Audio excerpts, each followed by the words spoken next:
사랑하는 성도님들, 주 안에서 평안하시죠? 예배자의 삶은 계속 이어질 것입니다.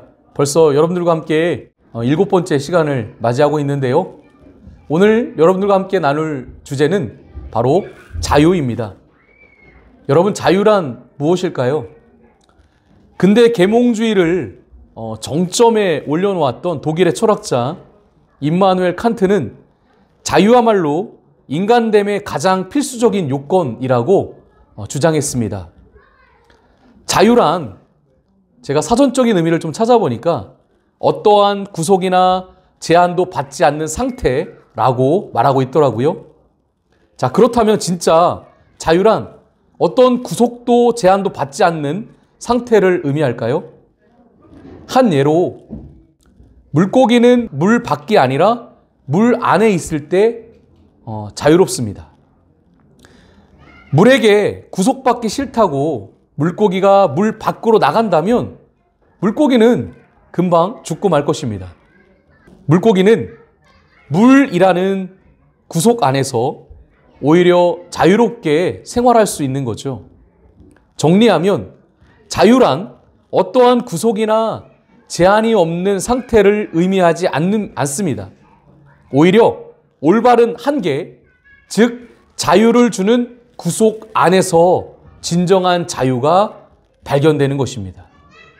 자, 인간과 하나님과의 관계도 마찬가지라고 생각이 돼요. 하나님이라는 존재가 인간의 자유를 억압하는 것처럼 보이지만 하나님이라는 존재는 인간의 자유를 결코 억압하지 않습니다. 오히려 인간은 이 하나님과 올바른 관계를 맺음으로 더 큰 자유와 더 큰 행복을 누릴 수 있는 것입니다. 물론 하나님과 어떤 관계를 맺을는지 인간 스스로의 선택에 달려있고 하나님도 그런 인간에게 자유의지라는 선물을 주셨습니다. 우리는 흔히 자유라고 하면 멋모로부터의 자유를 떠올립니다. 물론 억압과 구속이 사라질 때 우리는 자유함을 느끼는 것도 사실이고요. 하지만 보다 중요한 문제는 무엇을 향한 자유라는 사실입니다. 자, 너무 어렵게 제가 설명을 드렸는데요. 감옥을 한번 생각해 보십시오. 감옥에 있는 사람이 감옥에서 나오게 되면 자유를 누리게 될 것입니다. 하지만 감옥에서 나온 후에 그 사람이 진정 갈 곳이 없다면 어떨까요? 감옥이라는 구속이 없어졌다고 참된 자유를 누리는 건 아닌 것 같습니다. 제가 감명 깊게 보았던 영화 중에 쇼생크 탈출이라는 영화가 있습니다. 이 영화는 억울하게 누명을 쓰고 감옥에 간 주인공 앤디의 어떤 인생사를 다루고 있는데 이 영화에는 앤디의 친구로 레드라는 사람이 등장합니다. 레드는 긴 감옥 생활 끝에 가석방으로 그 감옥에서 나오게 됩니다. 하지만 감옥에서 나온 후 레드는 정작 갈 곳이 없었습니다. 그래서 허름한 여인 숙에 들어가 레드는 자살을 시도합니다. 그런데 목을 베고 자살을 시도하려는 그 순간 그 대들보에 이런 글귀가 써 있는 겁니다. 브룩스 여기에 있었다. 브룩스라는 사람도 레드처럼 가석방 후에 갈 곳이 없어서 똑같은 장소에서 똑같이 자살을 시도하려고 했던 것입니다.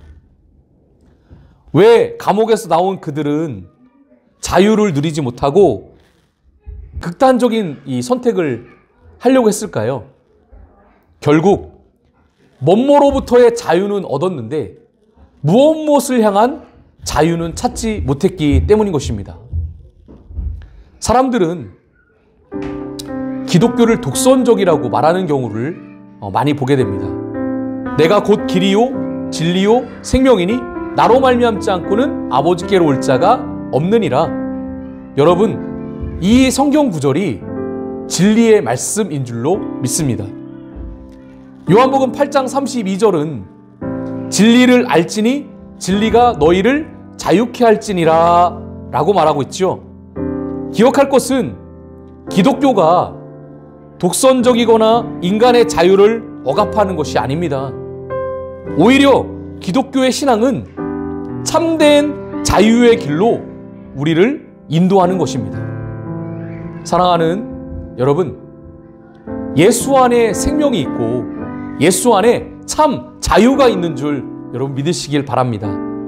이 믿음 갖고 한 주간도 승리하는 우리 사랑하는 성도님들 되시기를 주님의 이름으로 축복합니다. 샬롬.